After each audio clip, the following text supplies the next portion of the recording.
สวัสดีครับพวกเรามาปีโป้นะครับ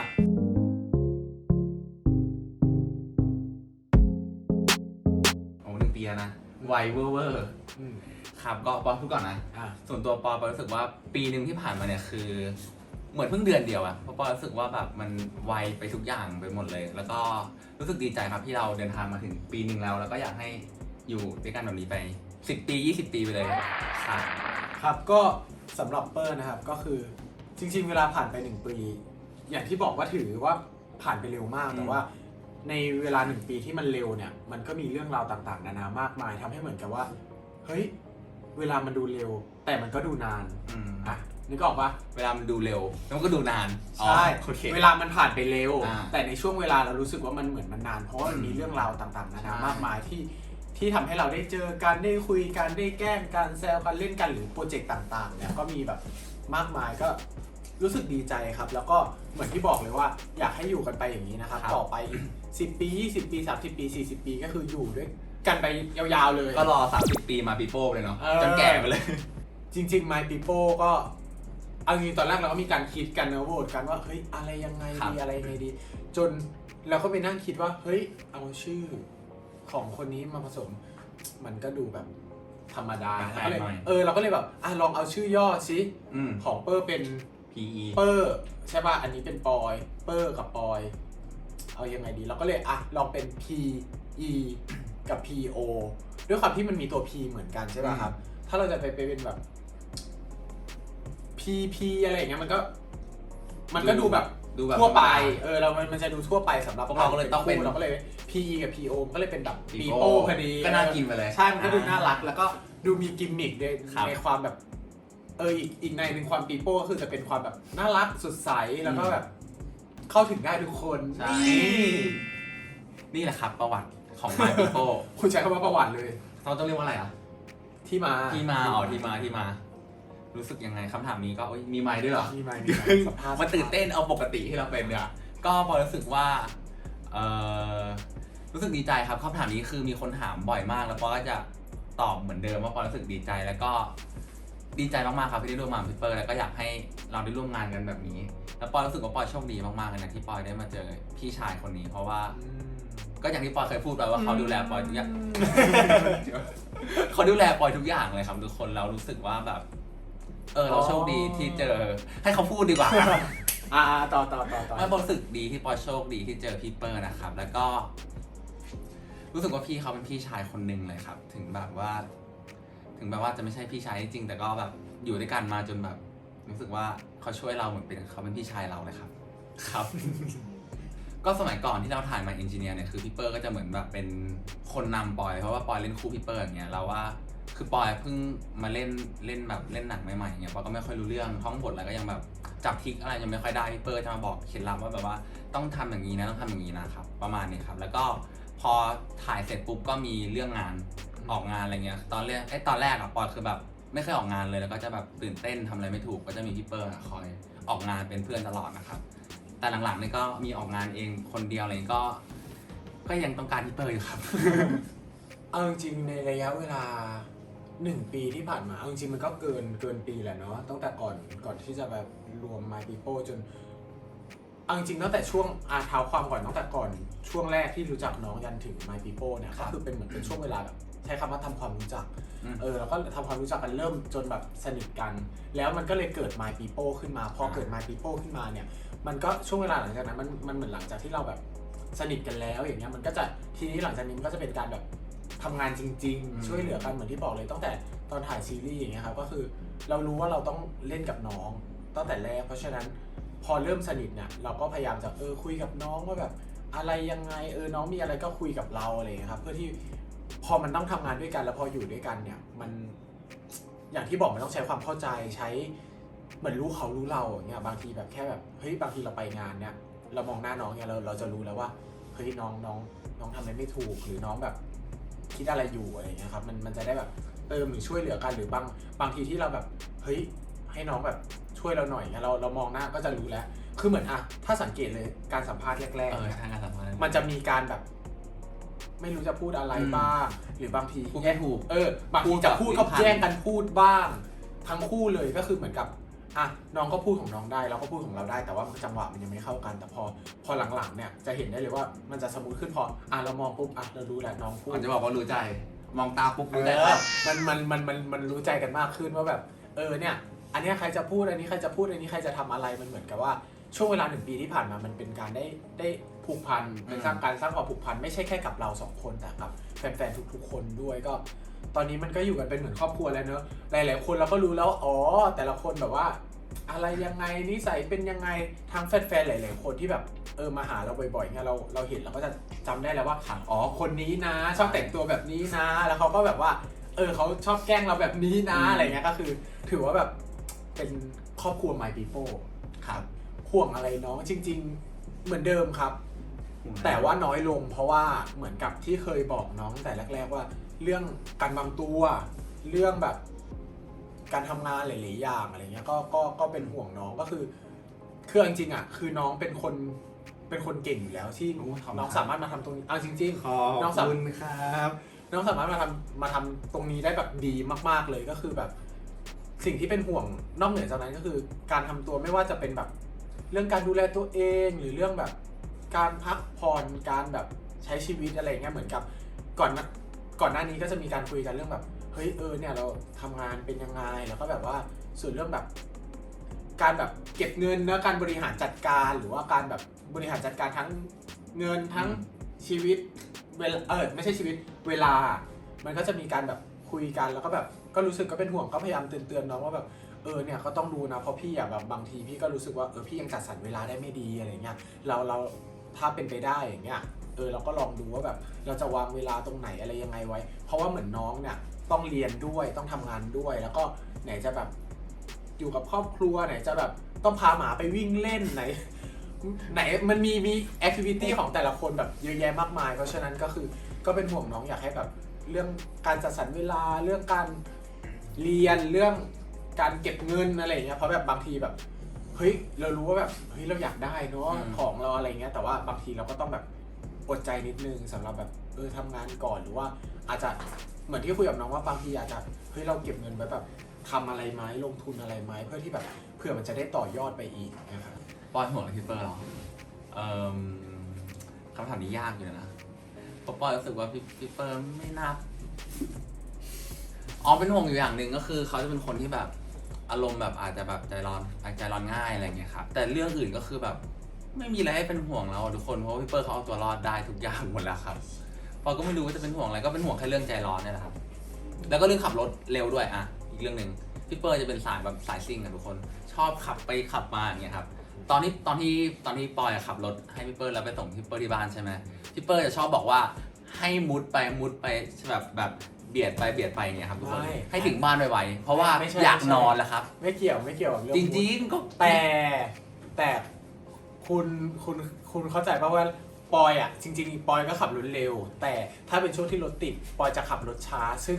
บางทีความรู้สึกเรานะเรารู้สึกว่ามันช้ากว่าสิ่งที่มันควรจะเป็นเพราะว่าบางทีในบางจังหวะเนี่ยเราควรต้องขับตามเพื่อที่ว่า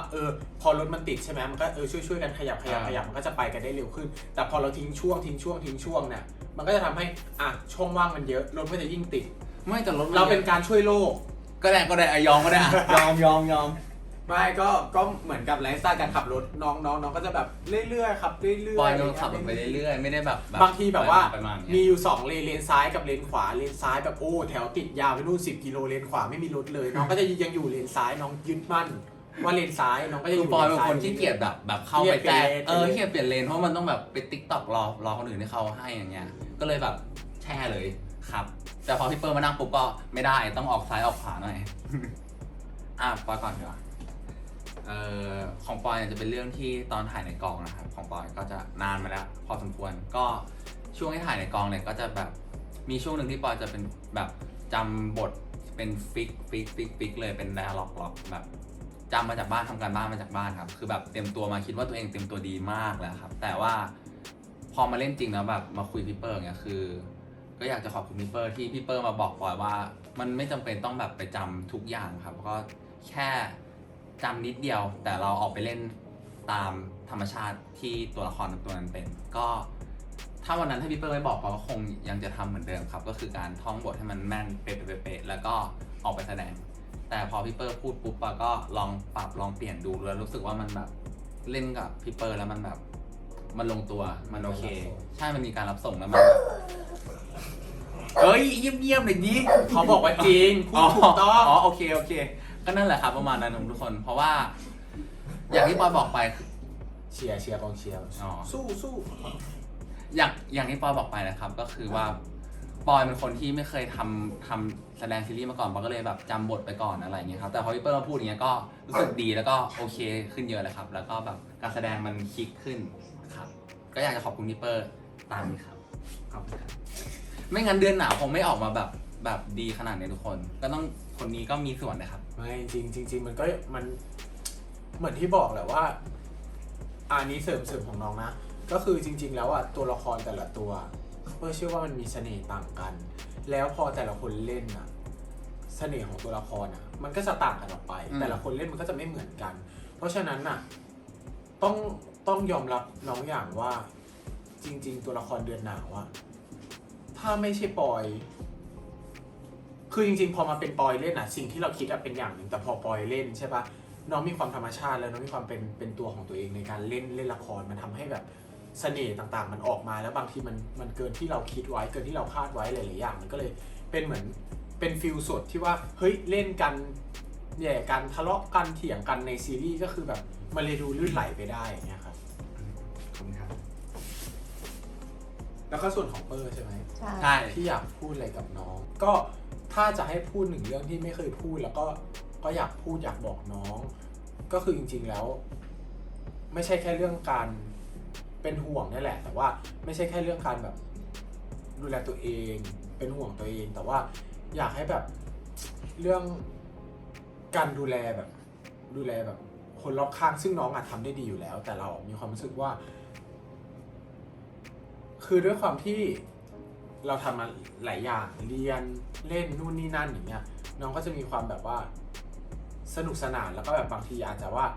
ลืมกับหลายๆเรื่องไปอะไรเงี้ยก็แบบอยากให้น้องแบบว่า จะพูดว่ายังไงดีอะอยากให้น้องดูแล คิดก่อน ไม่แค่จริง ๆ ก็คือนอกเหนือจากอยากให้น้องดูแลตัวเองอะอยากให้น้องแบบดูแลคนรอบข้างด้วยเพราะเหมือนกับเอาจริงๆอะคือวันนั้นอะเจอแม่ปอยมีโอกาสเจอแม่ปอยแล้วก็ได้คุยกับแม่น้อง ซึ่งจริงๆแม่น้องก็เป็นห่วงน้องมากอะไรอย่างเงี้ยเขาแบบว่าเนี่ยเขาแบบว่าอยากให้น้องแบบว่าดูแลตัวเองแล้วก็แบบอยากให้น้องแบบว่าเรื่องการเก็บเงินเรื่องอะไรอย่างเงี้ยที่แบบพูดไปก็คืออยากให้น้องแบบว่าเก็บเงินมากขึ้นแล้วก็แบบรู้จักการวางแผนมากขึ้นซึ่งแบบเนี่ยมีโอกาสคุยกับน้องหน่อยนะเรื่องแบบการวางแผนเรื่องแบบจะใช้เงินยังไงจะวางแผนยังไงว่าจะเอาไปต่อยอดแบ่งส่วนยังไงอะไรอย่างเงี้ยก็หลังจากวันนั้นก็คือหลังจากคุยกับแม่คือยังไม่ได้คุยกับน้องก็คือนี่คือสิ่งที่อยากบอกน้องแต่ส่วนความประทับใจจริงๆเลยคือจริงๆก็คือมันประทับใจตั้งแต่ครั้งแรกที่เจอเหมือนที่บอกว่าแบบเฮ้ยเรารู้สึกว่าครั้งแรกอะน้องเป็นคนที่มีความธรรมชาติมากมีเสน่ห์มากก็คือน้องเขาอยู่ของน้องเฉยๆแต่มันจะมีความสดใสของตัวเขาอยู่ซึ่งมันไม่ต้องไปหาจากการเล่นการตลกคำพูดหรืออะไรน้องนั่งเฉยๆน้องเขาก็ยิ้มของเขาไปเรื่อยยิ้มคนเดียว เป็นคนบ้าอันนั้นเป็นคนบ้า จริงคือเขาก็จะมีความอารมณ์ดีในตัวเขาอันนี้คือเสน่ห์ของเขาจริงๆซึ่งมันทำให้คนที่อยู่ด้วยหรือคนที่เห็นเนี่ยก็จะรู้สึกอารมณ์ดีไปด้วยครับ แล้วปอยก็อยากจะเสริมอีกเรื่องหนึ่งนะพี่ปอยรู้สึกประทับใจพี่เปิ้ลที่ปอยเพิ่งคิดออกเมื่อกี้นะครับก็คือว่ามีช่วงออกงานน่ะคือปอยตอนแรกๆปอยจะแบบไม่ได้มีรองเท้าไม่ได้มีเสื้อผ้าอะไรที่แบบเช่างานอย่างเช่นรองเท้าหนังอะไรเงี้ยครับก็พี่เปิ้ลก็จะมีอยู่งานนึงพี่เปิ้ลเตรียมเสื้อผ้ามาเผื่อปอยด้วยก็ประทับใจมากๆครับแล้วก็ไม่คิดไม่ฝันว่าพี่คนนี้เขาจะแบกเสื้อผ้ามาจากตู้มาใส่ในรถให้เราแล้วก็ให้เราแบบยืมของเขาใส่อะไรเงี้ยครับก็ขอบคุณดีมากครับพี่ไม่อันนี้จริงไม่ใช่หรอกคือปกติเหมือนกับเวลาไปงานอย่างเงี้ยเราจะบอกน้องตลอดว่าปอยเตรียมสิ่งที่ปอยมีมานะคอนเซ็ปต์มันจะประมาณนี้เราเตรียมของประมาณเนี้ยมาแล้วมีเท่าไหร่ก็ค่อยว่ากันแล้วเดี๋ยวเอามาผสมพี่จะเอาของพี่ไปเพราะเหมือนของเรามีเสื้อผ้าใช่ไหมเราก็จะคิดแล้วว่าเฮ้ยมันมีอันนี้อ่ะมันน่าจะใส่ด้วยกันได้ก็เอามาก่อนแล้วก็ดูว่าเราจะใส่น้องจะใส่หรือถ้าน้องมีของน้องแล้วมันใส่แล้วสวยกว่าก็เอามาผสมกันอย่างเงี้ยมันก็จะได้แบบไม่ต้องไปหาซื้อใหม่หรืออะไรอย่างเงี้ยในบางครั้งที่แบบ ไม่ได้มีสไตลิสต์หรือไม่ได้มีเสื้อผ้าอะไรอย่างเงี้ยครับ ครับ แล้วก็จริงๆเมื่อกี้นึกออกในสิ่งที่อยากบอกน้อง แล้วก็เอาจริงๆคือเป็นจะบอกว่ามันเป็นทั้งสิ่งที่ประทับใจสิ่งที่ชื่นชมแล้วก็ดีใจด้วย เพราะว่า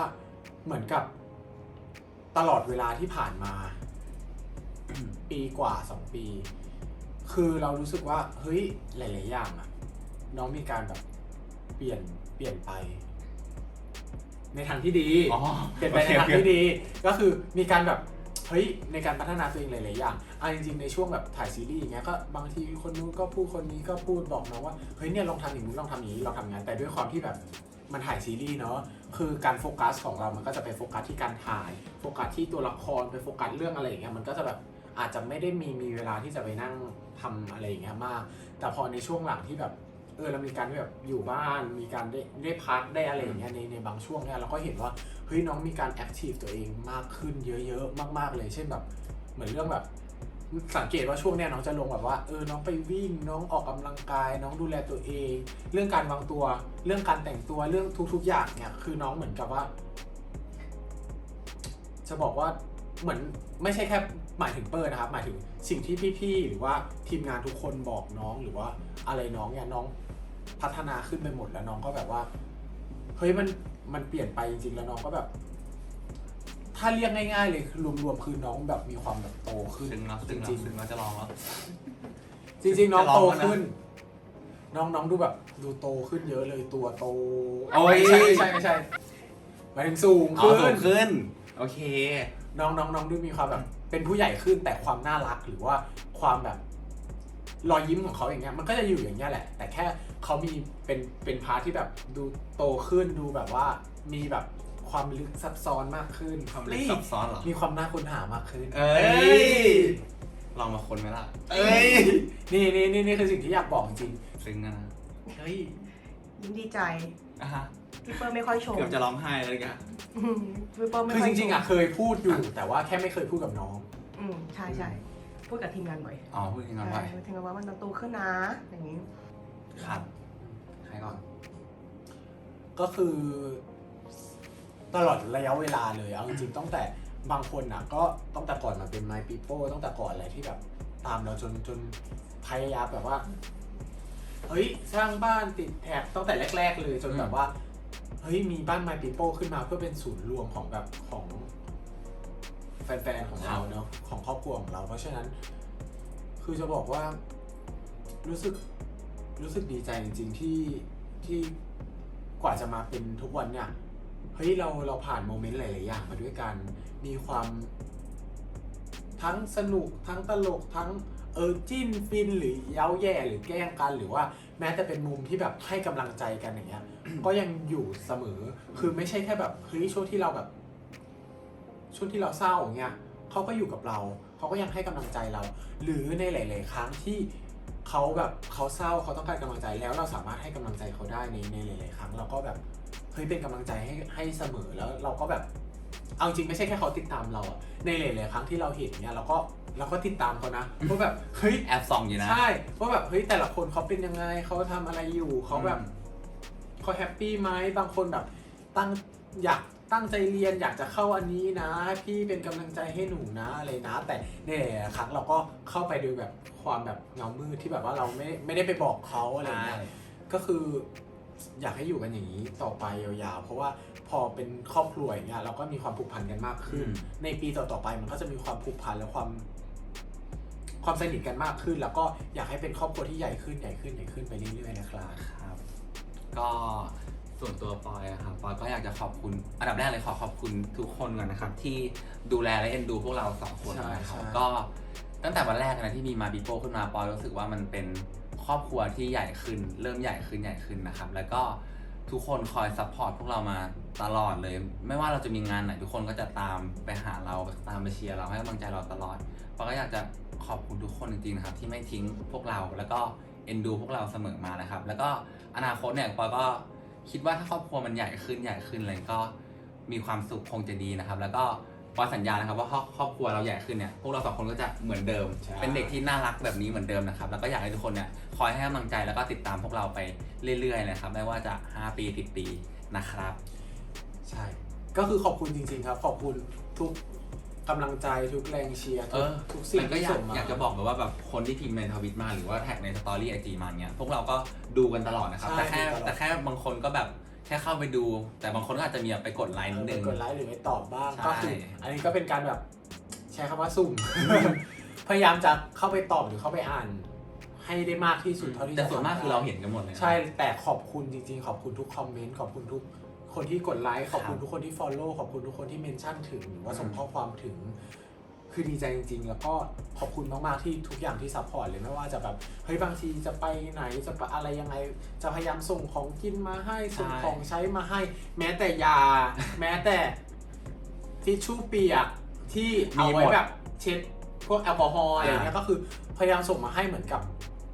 มันเป็นครอบครัวกันจริงๆแล้วเนอะที่แบบเฮ้ยเหมือนเวลาที่แบบแม่เตรียมให้เราหรือว่าแบบอะไรอย่างเงี้ย แล้วก็ เรา มี รู้สึกดี แบบ จริง มีแฟนคลับบางคนก็ส่งของที่แบบเป็นของใช้ส่วนตัวของเขามาให้เราจริง ใช่ ๆที่เขามีคุณค่าของเขาแล้วเขาก็ส่งมาให้เรา ใช้คำว่าของใช้ส่วนตัวของสะสม ของสะสม ของ ใช่แล้วเขาก็ส่งมาให้เราอย่างเงี้ย ใช่บางทีเป็นธนบัตรเป็นเหรียญ อืม เป็นเงิน ใช่ อะไรเงี้ยซึ่งเอาจริงๆอ่ะมูลค่าของชิ้นนั้นอ่ะถ้าวัดตามมูลค่ามันก็จะเป็นแค่เหรียญ10เหรียญ5แต่จริงๆแล้วอ่ะถ้าพูดถึงในมุมของคนสะสมเนอะบางทีเขาบอกว่าเขาเก็บมาตั้งแต่อายุเท่านี้นะเขาเก็บมากี่ปีแล้ว ซึ่งอันนี้มันก็อาจจะหาไม่ได้แล้วหรืออะไรยังไงอย่างเงี้ยคือเขาเหมือนเขาเป็นการส่งมอบสิ่งที่มีค่า เหมือ สำหรับ นส่ง เขา ข มา อง มา ของแทนใจมาให้เราอะ ใช่ ก็คือรักมากๆครับ ครับก็สุดท้ายนี้อยากจะบอกทุกคนว่าพวกเรา2 คนเนี่ยรักทุกคนมากๆนะครับแล้วก็ รักมากๆ อยากให้ทุกคนเนี่ยช่วยให้กำลังใจเราอย่างนี้ต่อไปเรื่อยๆนะครับก็รักทุกคนนะ แล้วก็อยู่กันไปนานๆนะครับ